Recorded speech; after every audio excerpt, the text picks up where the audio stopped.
Morning, everyone. Just wanted to share another thought this morning from First Kings chapter 2 this time. You remember yesterday we read in chapter 1 how David was old and dying, and his son Adonijah seizes the opportunity to take the throne. But through the quick actions of Bathsheba, David's wife, and Nathan the prophet, the kingdom is saved from Adonijah, and David pronounces his son Solomon as the true and rightful heir. And in chapter 2, we read David's last words to his son Solomon before Solomon becomes king in David's stead. And we can read those words in the beginning of chapter 2. The author writes, "When David's time to die drew near, he commanded Solomon his son, saying, I am about to go the way of all the earth. Be strong and show yourself a man." Many people today have a warped idea of what it means to be a man. And even when David says, be strong, some people might get the idea of a ripped bodybuilder or a pro wrestler. But that is not what David means by a strong man. He makes clear what he means in the next verse. Verse 2, he says, be strong and show yourself a man.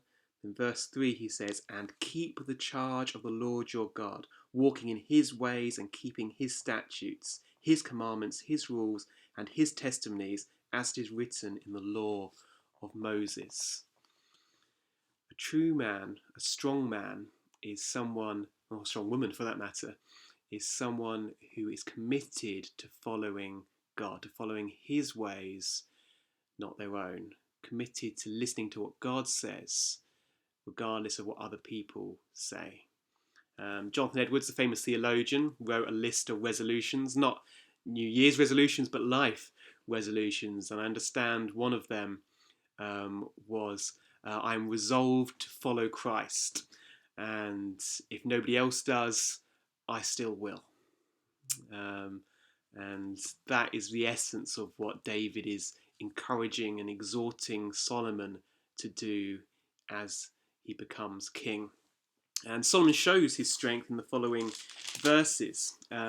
He executes Adonijah and Joab the general, who had rebelled against King David and by implication had rebelled against God, because David was God's anointed king.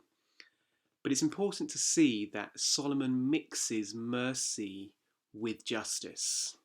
Abiathar the priest had also joined with Adonijah, but Abiathar had suffered much as he had helped David during David's life.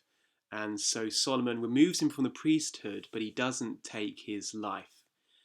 Solomon mingles mercy with justice, which is exactly what a good king should do. It has been said that true courage is about knowing not when to take a life, but when to spare one. And Solomon isn't simply a tyrant crushing all opposition. Instead, he is seeking to be both merciful and just, as a good king should. A king who isn't just is useless, but a king who isn't kind is terrifying. It's debatable whether Solomon gets everything right in this chapter, but what isn't debatable is that we have a better king than Solomon. What Solomon did imperfectly, Jesus does perfectly. John's Gospel tells us that he was full of grace and truth. He is slow to anger, but not never angry. He came the first time in a manger as a baby to save the world. The book of Revelation tells us that he's coming back again on a white horse with a sword to bring justice. He is merciful, so we can freely run to him for safety, and he welcomes us. But he's also just, so we should be afraid of turning our backs on him. So that's just a brief thought from 1 Kings chapter 2.